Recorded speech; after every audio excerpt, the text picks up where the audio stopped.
we focus more on the person than on the disease. Hello and welcome to the Business of Architecture. So I'm your host, Rion Willard, and today we've got a really exciting guest, Dr.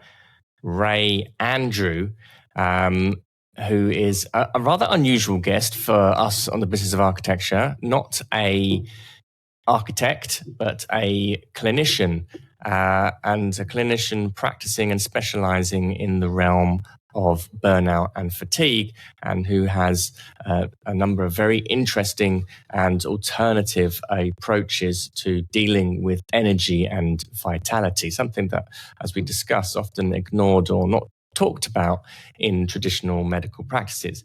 So it's a pleasure to welcome Andrew to the podcast today. After completing his doctorate in medicine back in 1998, Andrew dedicated his career to understanding how we can truly optimize our health and well-being. From his clinics in Springville and Moab in Utah, he works with patients from all over the country, helping them not only recover their health, but also improve their performance in daily life, be it at home, work, school, or even in sport. His practice focuses on extending both lifespan and health span, ensuring that his patients not only live longer, but live well.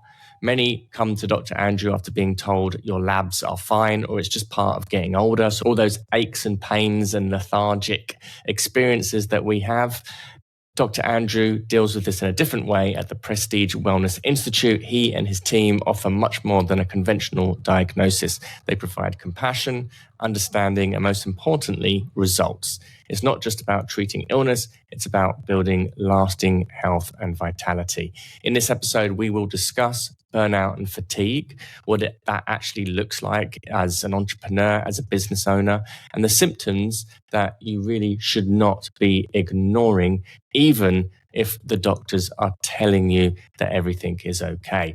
We look at an alternative approach to health and vitality and energy, and we also discuss some of the conflicts that modern medicine has to deal with in terms of finance and health. So sit back, relax, and enjoy Dr. Ray Andrew. This episode is sponsored by Smart Practice, Business of Architecture's flagship program to help you structure your firm for freedom, fulfillment, and financial profit. If you want access for our free training on how to do this, please visit smartpracticemethod.com. Or if you want to speak directly to one of our advisors about how he might be able to help you, please follow the link in the information. Hello, listeners. We hope you're enjoying our show. We love bringing you these insightful conversations, but we couldn't do it without the support of our amazing sponsors. If you're a business owner or know someone who would be an excellent fit for our audience, we'd love to hear from you. Partnering with us means your brand will reach over 40,000 engaged listeners each month. Interested in becoming a sponsor? Please send us an email at support@businessofarchitecture.com. Ray, welcome to the Business of Architecture. How are you? Great. Thanks, Ryan. Absolute pleasure to have you here. A little bit of a different type of guest today on the show. You are a physician, a doctor, and you have known for a long time that you were on a mission to heal and to be working to help people. And we got introduced through Nicole, who's on the team here at Business of Architecture. And one of the things that I was really excited to have you on the show was because you treat and work with a lot of people as patients who are dealing with from burnout or overwork or exhaustion caused through working, particularly the sorts of things that we see many entrepreneurs and business owners suffer from. And you've got a very interesting alternative way of treatments and actually identifying what are some of the sort of signals that people suffer from. So welcome to the show. Very excited to have you here. And perhaps you could tell us a little bit about who is it? What is this thing, burnout? And how did you become a specialist in this area? Well, it was kind of by accident, just because I would see people who are in their peak, their prime, when they're in their business or whatever their activity is. And you would think after they've gone into whatever profession they've chosen, architecture or any other business, and they're in love with it and they're doing very well, and they're at the top of their game, and then they feel like they're asking themselves, is it time to throw in the towel? Is it time to sell out or quit or whatever? Because they just don't feel they have it anymore. They don't have the passion that they used to have for it. And I kind of think of it as a marriage. At one point in your life, you decided you loved each other, and now you're talking about divorce. What happened along the way? And so I see people who should be still in love with whatever their mission in life they've chosen, and yet they're not. And so we can think of it on psychological terms, but oftentimes it's not the psychology of it. It's not that they've really lost their love for their profession. They've lost their love for an enjoyment of life. And that's a completely different beast.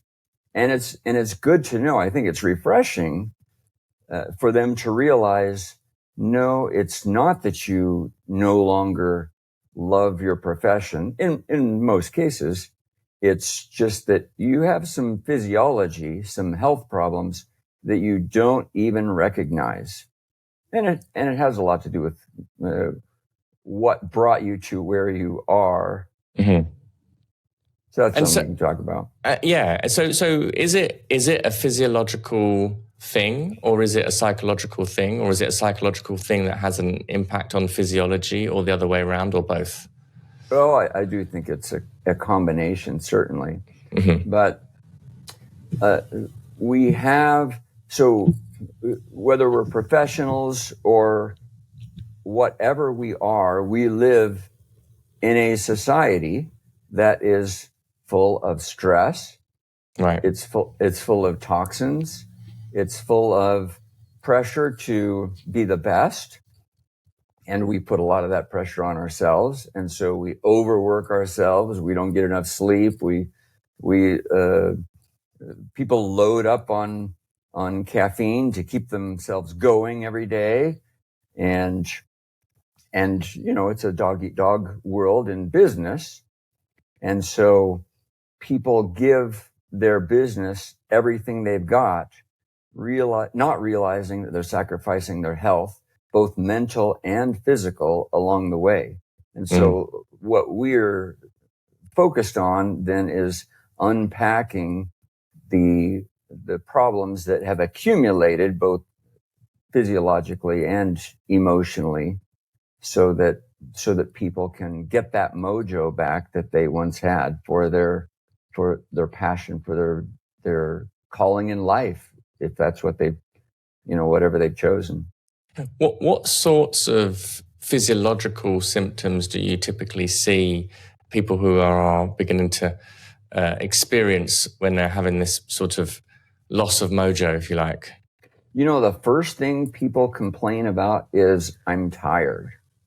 And that may be the only thing they complain about. And then when we get talking, then we start finding that there is, they have digestive disturbances, and they're not sleeping at night, and they're depressed, and they're anxious, and they're irritable, and their family members can't stand them, and they're finding they can't stand their coworkers. And so it's funny to watch, because that's the number one complaint that we see is, I'm tired. But then when we start talking, it comes out that there's a lot more. And it's really interesting, because I find that we get used to our level of dysfunction. And so we don't realize how far we've gone. We talk about the straw that broke the camel's back, and that's really what happens. Is we just push and push and push, not realizing that one after another symptom is piling up. And then finally something just pushes us over the edge when we say, okay, I got to get help. But we often ignore, as business professionals, you're too busy to be thinking about your health. Yeah. That's the last thing you have time for. You've got meetings, you've got deadlines, you've got projects, you've got all kinds of demands, and devoting attention to your health is a big problem, is the last thing on your mind. But not only that, but we also have a problem in our society is we don't know what real health is anymore. Our idea of health is not having any serious disease. And this is interesting. People, this is one of the biggest problems we see from people who've gone to doctor after doctor is they will go and say, I'm tired or whatever. And then the doctor will run a few really basic tests. And they'll say, well, your tests are all normal, you're fine. And the person will say to themselves, but I'm not fine because I'm having this and this and this. I'm not sleeping. I'm exhausted. And the doctor will say, well, you're not getting any younger, Jack. And they'll just chalk it up to age. And every time I hear this, I think you've got to be kidding me. You are calling this age. I mean, it's funny, but not funny. I'll have a 30-year-old in front of me and I'm almost twice as old. And they're saying, I'm just getting older, doc. And I'm thinking to myself, well, I've got a lot more energy than you do. And I'm twice as old as you are. No, this is really interesting that actually the model of health that we have as a society is a bit, it's gone skewed. And I've often thought this interesting with the medical profession, how the main focus of it has often been just the removal of disease as opposed to the promotion of, what is full health for a human being? Like what does vitality look like? What does it look like to be a fully energized person? And clearly so much of our lifestyles are really, like as you're saying, they can be very detrimental to our energy and perhaps in a way that we're stopping when we're not listening to what our body is actually trying to communicate to us, and our ambition or need for work or competition or all these sorts of things actually makes us ignore key signals to what could be a higher level of energy. Yes, you brought up 2 points that I have to talk about. The first is you mentioned that we focus on eliminating disease. Ironically, we don't. We're actually focused on managing disease. In medical school, I was taught, here's the drug for diabetes. Here's the drug for heart failure. Here's the drug for high blood pressure. But I was never taught, here's the drug to eliminate heart disease, or here's how you prevent a stroke or Alzheimer's or cancer or whatever. That's the first part. Is our education is completely backwards, and that goes along with the second part. The second part is what you are talking about with building health.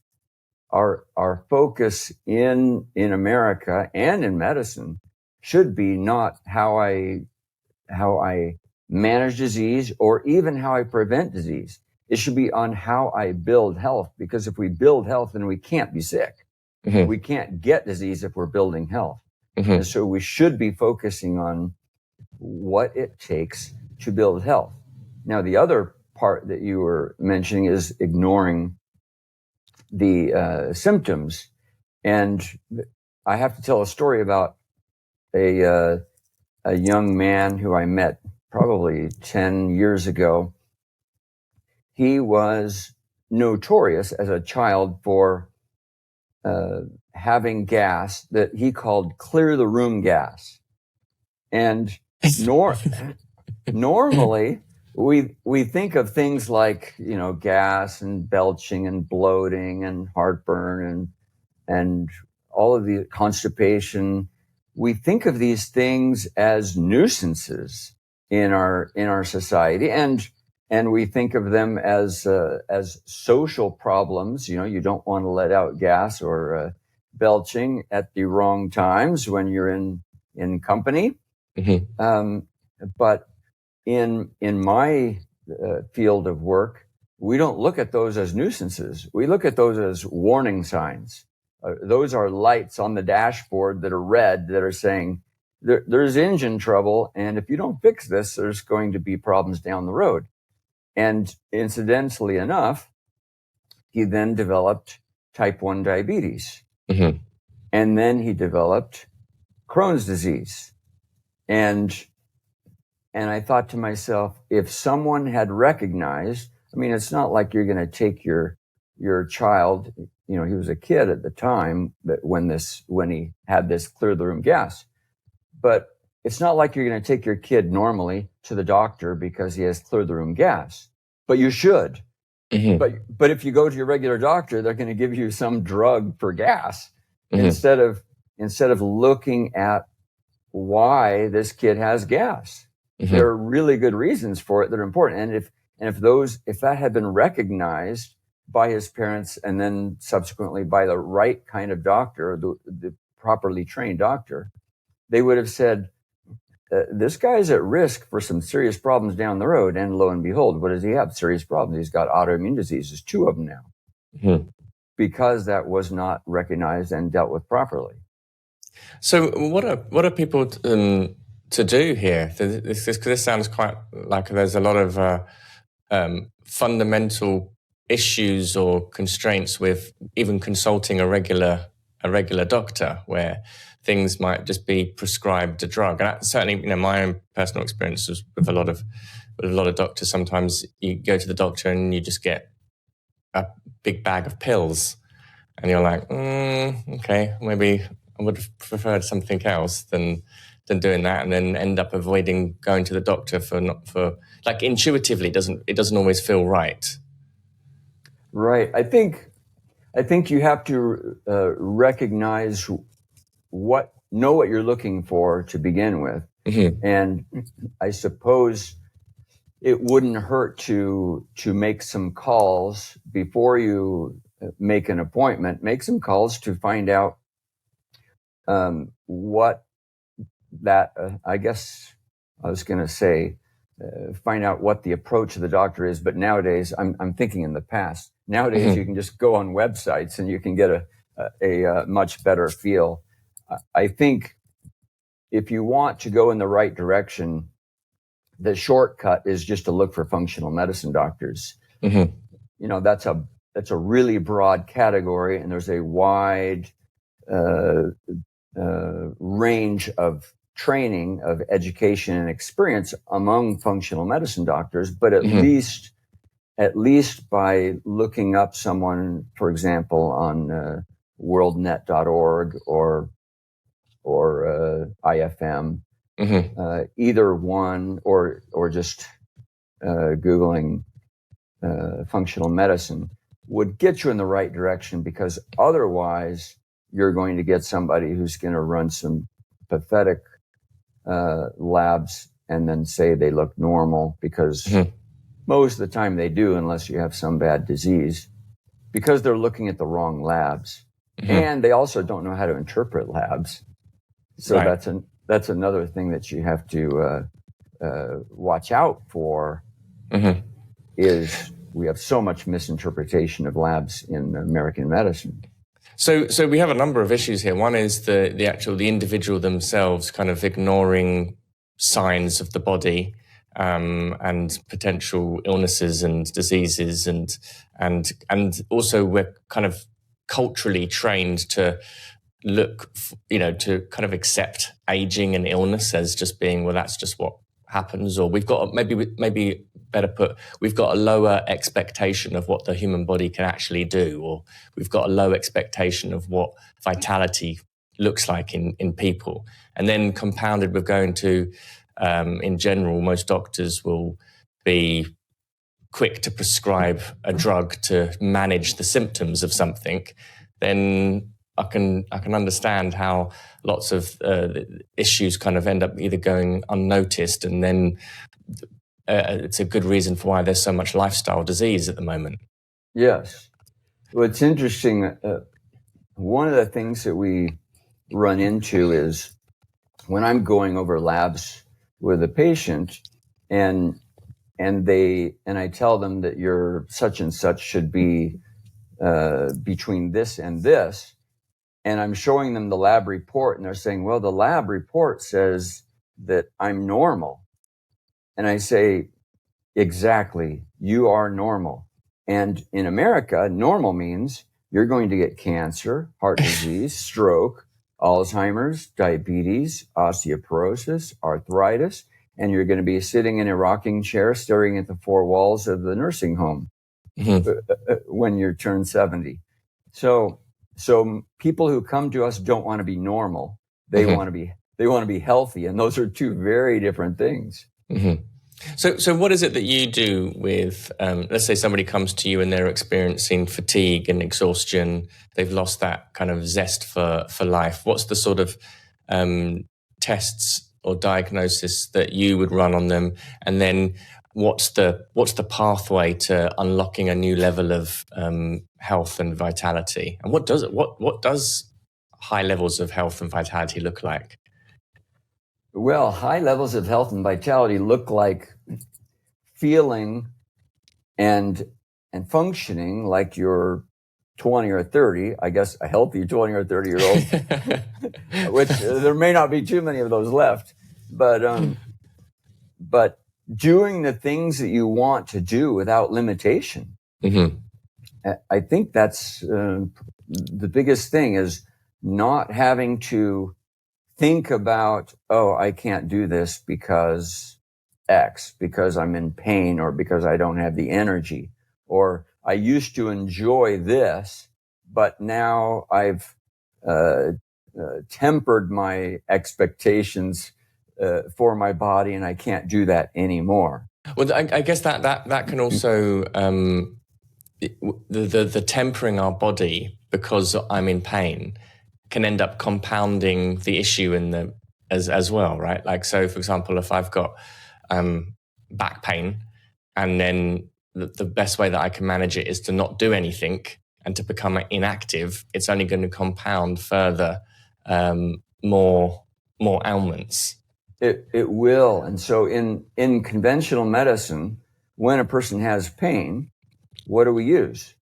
We're taught either you need surgery, you need physical therapy, you need time and just hope it goes away, or you need medicines that kill pain. And those can be anti-inflammatories, they can be antidepressants, they can be anticonvulsant drugs, depending on the type of pain, and they can be narcotics, and they can be other analgesics. But what are we doing? We're just dulling the pain for a period of hours so that we can do what we want, or just get out of bed and get through the day, as the case may be. But we haven't fixed anything, and so we have to look to physicians who have other tools, and there are a lot of them for dealing with pain. But it's not. I mean, we have machines, and we have peptides, and there's stem cells, and there's exosomes, and all kinds of high tech and more expensive things. But we also, it's interesting. I have to tell you a story about a young lady. Several years ago, I was talking to her and said, after the evaluation, okay, so you need, the first thing we need to do is detoxify your liver. And so she went home and started our 7-day liver detoxification protocol. And on the third day, she called back and she said, "Can you ask Dr. Andrew if this can affect hip pain?" And when I got the message, I said, "Of course, but why?" And she came back saying, "I have been seeing a chiropractor twice a week for the last 2 years, and this hip pain hasn't budged, and it's gone." And she was on day 3 of a 7-day liver detoxification. And that's where it's at.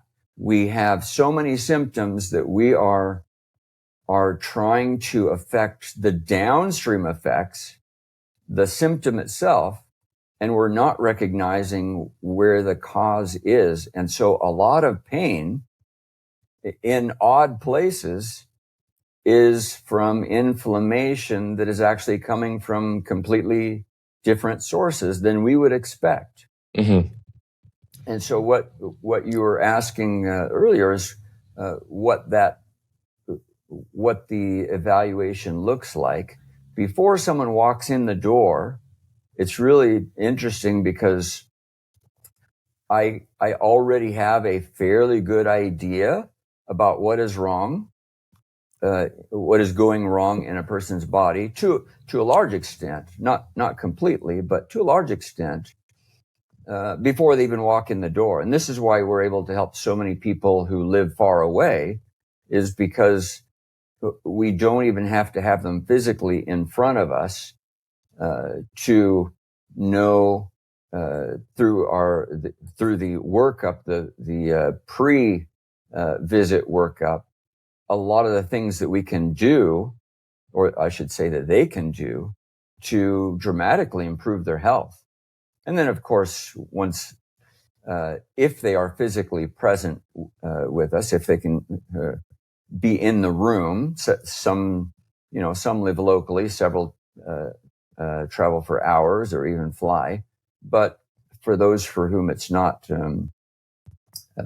possible to make it to the office, there's just so much can be done because we have them fill out several questionnaires that identify patterns of common problems. We all live in the same society, so we are exposed to the same forces, the same physical stressors, the same emotional stressors. And so we can identify these patterns and already know a lot of the things that are going on in a person's body. And then we have the face-to-face visit, whether that's remote or in person, and then ask a lot more questions to get to the bottom of what's going on. And then from there, either we have biofeedback, which can be done in person or remotely, which provides additional information. And then we come to labs. And the difference in our office from what most people have experienced is we run a lot more labs because there is so much more information that can be helpful to find out what's going on in a person's body than I learned about in medical school. Mm.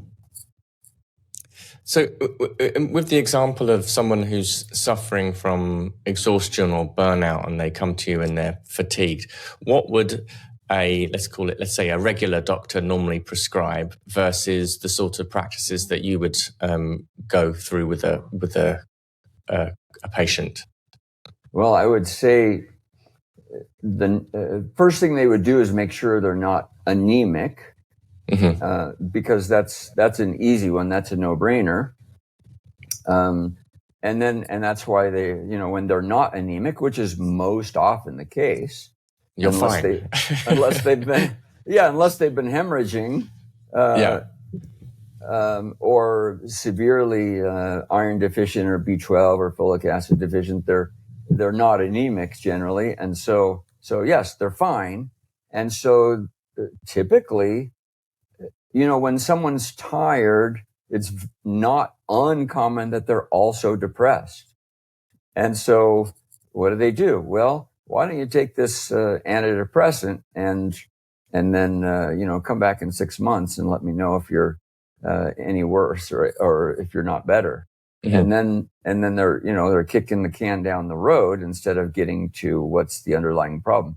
And that's the sad thing about it is, let's say that fatigue is one of the major symptoms of depression. So what if she or he was depressed? It's still not the answer to give them a drug to cover up the problem. Mm-hmm. The question the doctor should be answering is, okay, why is this person in front of me depressed? Because there are lots of reasons for depression, and it's not just one of those things like, oh, well, that's just a part of life, is being depressed.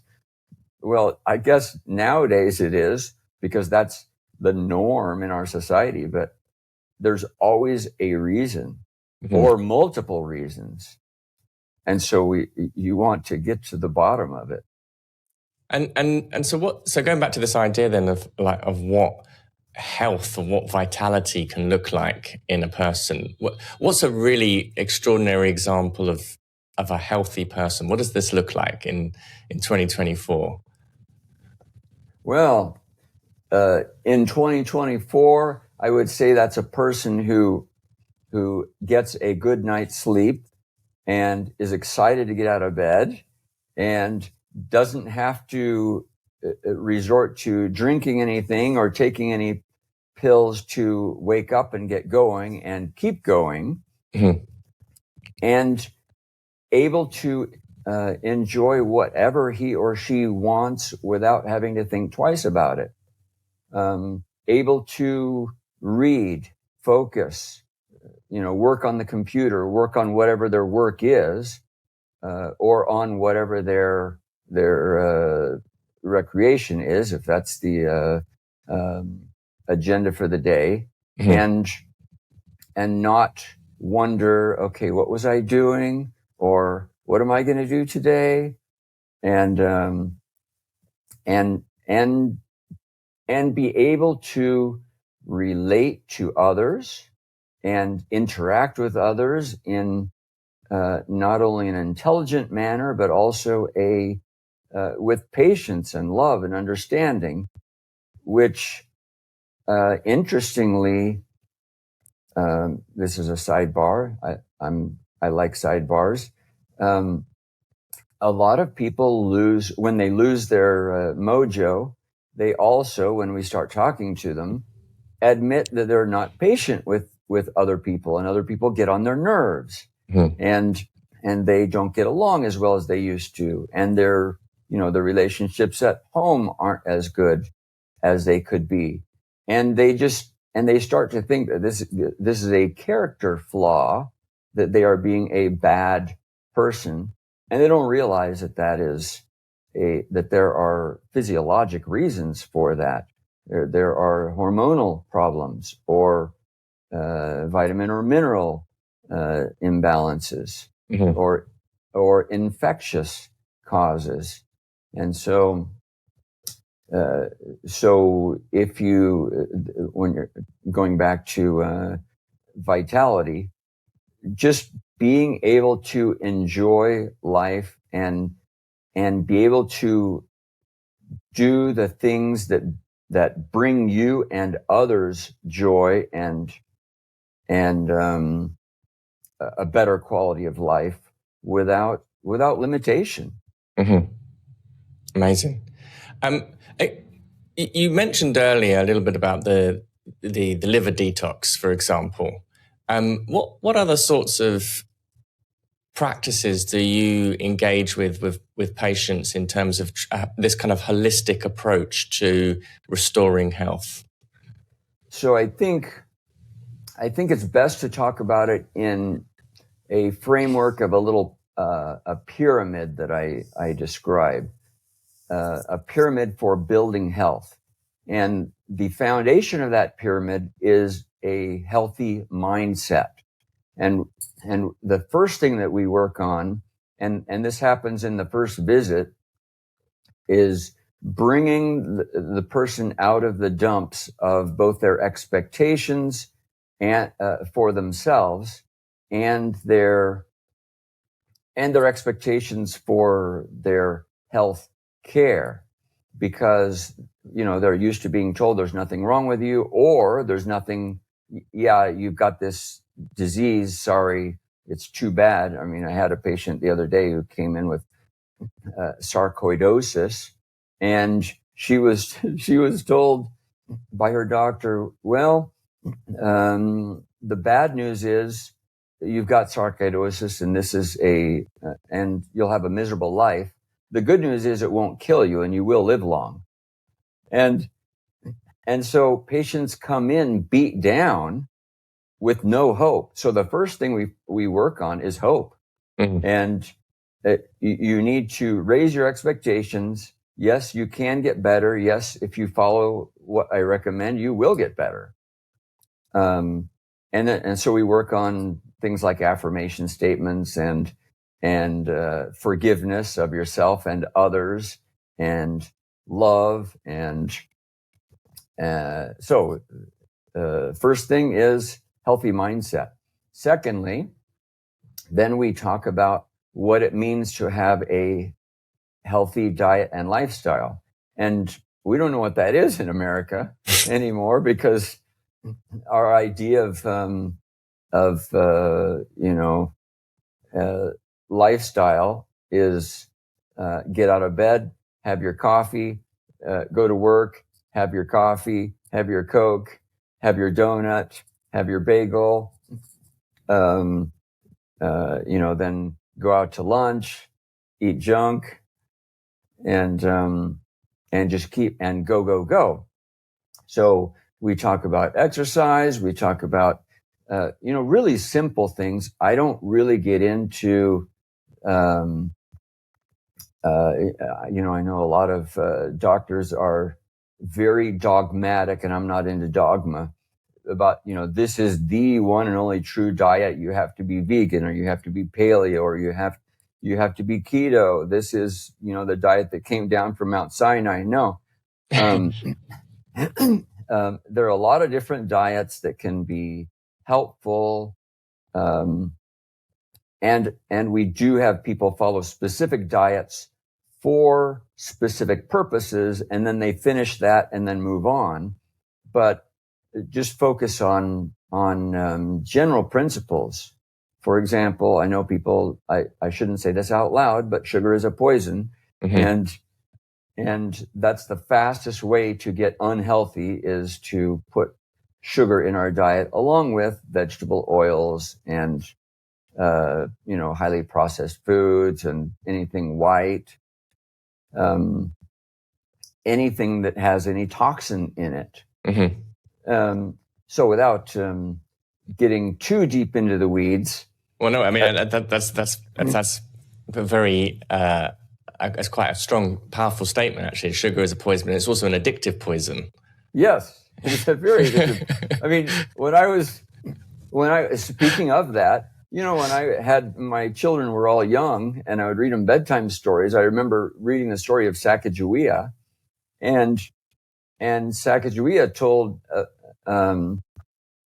about how they, how Lewis and Clark took sugar to trade with the Indians for pelts and horses, and they gave the sugar to the Indians to give them a taste of it, and the Indians came back in the night and stole from the quote unquote Americans the sugar, because it was so addictive. Mm. Because that was a foreign thing to them. We can actually, people live thousands of years on planet Earth without sugar, without mm-hmm. refined sugar. Of course, we have sugar in fruit, but that's a totally different beast mm-hmm. than what we're dealing with today. Yes, very addictive. But not to get too sidetracked. So going back to the framework, the second point was a healthy diet and lifestyle, and focusing on things like what we put in our mouths and what we put on our bodies, and our physical activity level and our sleep. sleep is a big topic because we don't know what healthy sleep is anymore in America. Our idea of healthy sleep is take a drug to knock you out. And unfortunately, the knockout drugs, whether that's alcohol or Ambien or anything else, or Benadryl, those in studies don't demonstrate healthy brain waves. So we're not getting the recovery that we need, even though we're unconscious. So we talk about all the things involved in restoring healthy sleep. And then thirdly, the third part as we go up the pyramid is restoring what the body is lacking. And that, unfortunately, even with the best diets nowadays, we do not have the vitamins and minerals in our food that we used to have. And even the US government statistics demonstrate that. For example, our magnesium in our soil is a fraction of what it was in 1950. And so we have to find out what is lacking in a person's body in terms of vitamins, minerals, amino acids, fatty acids, and hormones. And this is where testing comes in. And then next up on the pyramid is removing infections and toxins. In other words, things that do not belong in the body. I should add to that negative thinking, because that also doesn't belong in the body, and that is very toxic to human health. And then lastly, before I let you take over again, is we use a number of tools to help the body heal itself. Instead of using tools that work against the body, that block this and block that, like the drugs do, we use a variety of tools that help the body heal itself. And incidentally, the simplest of those are millions of years old, and that is herbs. There are a lot of herbs that can be very helpful, and I wouldn't say I'm an herbalist, but I use a lot of combinations of herbs that have been found to help restore the body, as we say, to factory settings. Now, of course, we have a lot of high-tech machines, and as I mentioned, we use peptides and other things that help the body heal itself. But we're always trying to work with the body instead of against the body. It's absolutely fascinating and a very kind of simple and beautiful illustration of this pyramid of health, and there's a kind of simplicity and something quite natural about it as well. There's like it's almost kind of instinctive in terms of its approach. Do you have a lot of doctors who would be kind of quite against this approach in general? Do you find like traditional doctors, they might be looking at what you're doing and saying that, well, you're missing X, Y, and Z, or how is it typically received? Well, yes, I learned long ago that you can't convince someone who has been brainwashed. When you're taught that the only things that work are drugs and surgery, then when somebody comes along with a screwdriver that isn't a hammer, then it's not accepted. You know, the common phrase is, what doctors are not up on, they are down on. And it's ironic because there is so much in the National Library of Medicine. There is so much data published on natural things, on vitamins, on minerals, on fatty acids, amino acids, shockwave, peptides, biofeedback, pulse electromagnetic field therapy. We use these things all the time, and yet in medical school, I never heard of any one of those. Mm-hmm. And so when doctors are completely unaware of it, unfortunately, they're quick to be down on it. And I can't blame them, because they've been raised, as was I, in a system that poo-poos everything. In fact, I remember everything that's natural. Mm-hmm. I remember being in medical school, and I was reading the Journal of the American Medical Association. There was an entire issue that was devoted to natural supplements. And I'm reading all these medical studies, and every single one of them concluded that the particular natural supplement that was being studied failed to reduce this disease or reduce that disease. I'll give you a simple example. One of the studies was on vitamin D, and it demonstrated that it proved that vitamin D did not reduce heart disease. And so I'm looking at this study, and I see that they studied like 400 international units of vitamin D2. And they studied people for 1 year, and they saw that the people who took the vitamin D did not have lower heart disease. And I thought, these guys are idiots. I have patients taking between 4 and 10,000 units of vitamin D3, not vitamin D2. So, and you don't study people for 1 year and then say that an intervention didn't work. People live more than 1 year. Fortunately, most of us do. And so they actually, what I discovered in that journal issue, that entire issue, is that these researchers, all of them, set up natural agents to fail. Mm-hmm. Anybody could have told them that those interventions were going to quote unquote fail, mm-hmm. because they weren't studying the right things. And so what do we expect now when doctors are in practice? Then they say idiotic things like, "Oh, you're just taking expensive urine. You're just creating expensive urine by taking these pills." Mm.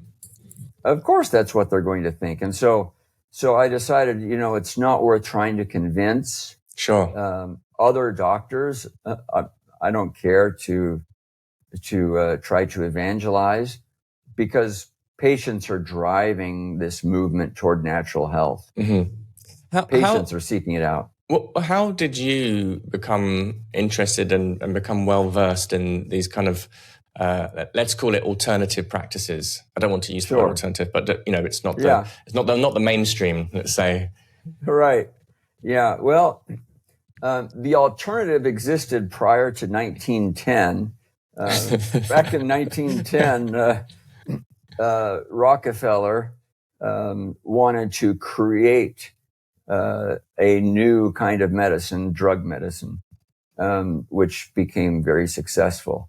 And so everything prior to 1910 was actually real medicine, and now it was pushed into the realm of alternative. But that's a whole different story.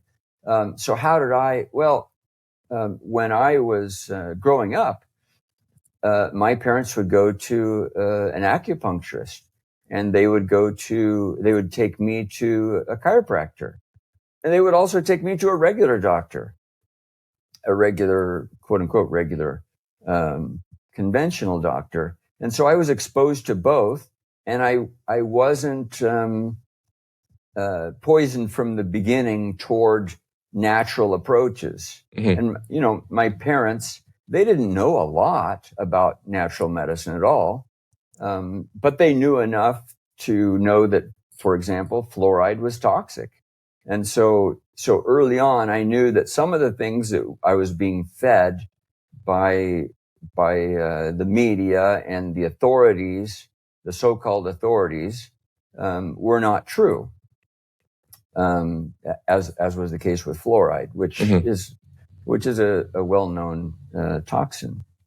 But with that said, then I got into medical school and I started gravitating towards the attending physicians who took a more natural approach. And then I worked with some what they called themselves preventive cardiologists. I spent some time with them. These guys were just phenomenal. A heart cath makes tens of thousands of dollars, but instead of they did heart caths, but then they would tell their patients, I don't want to be doing another heart cath on you. Now we need to talk about your diet and lifestyle. And then once I got out into practice, then I quickly discovered that the drugs I was taught to use were not solving people's problems. They were solving, they were addressing some of the symptoms, but they were creating new problems, and they weren't solving all of their problems. And so I was just curious, and I just started calling doctors around the country and saying, how do you deal with this problem and that problem? And then that led me to going to conferences and trainings and seminars and so instead of, back in the day, I was taught, you go to, in medical school, you go to one continuing medical education conference per year, so you can keep your license and keep up to date on the latest drugs and diseases. And now I go to between 4 and 10 a year, but I don't keep up on the latest drugs and diseases. Now I'm keeping up on the latest ways to help people build health. Fascinating.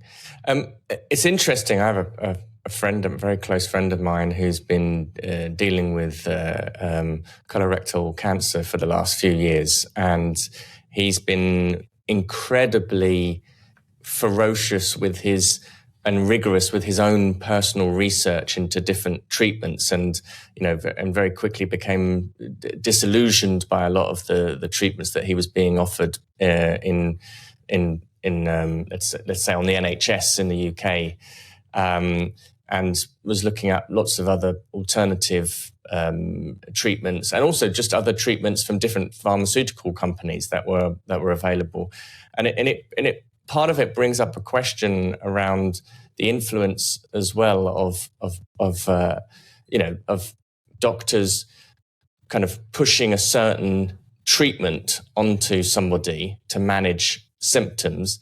And part of his explorations, the questions that came up were around, well, what's the influence of business here on medical practices, and why are there different types of research and treatments available in other places that aren't readily available over here? What are your thoughts on that? This is more kind of broader question on the influence of how a lot of modern medicine has a strong business component to it. Do these two interfere with each other?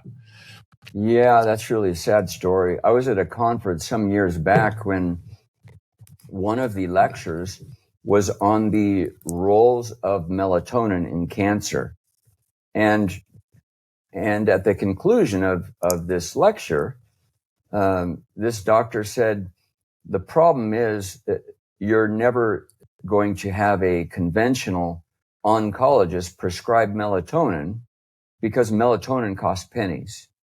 And chemotherapy might cost between $1,500 and $50,000 per dose, depending on what it is.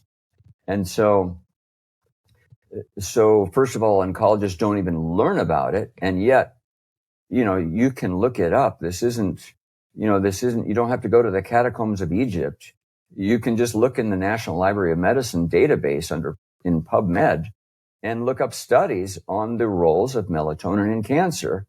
But cancer doctors, I should say all doctors, do not study the medical literature because they don't have time.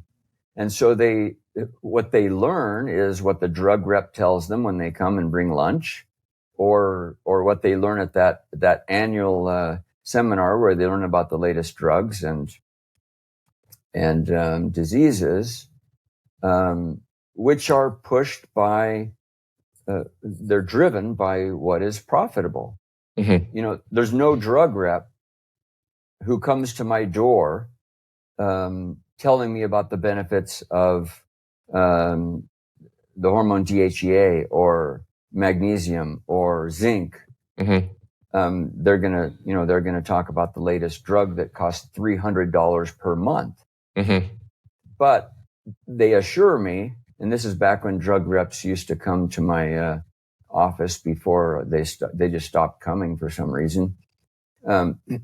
They would tell me about how their drug works, 5% better than the competitor's drug.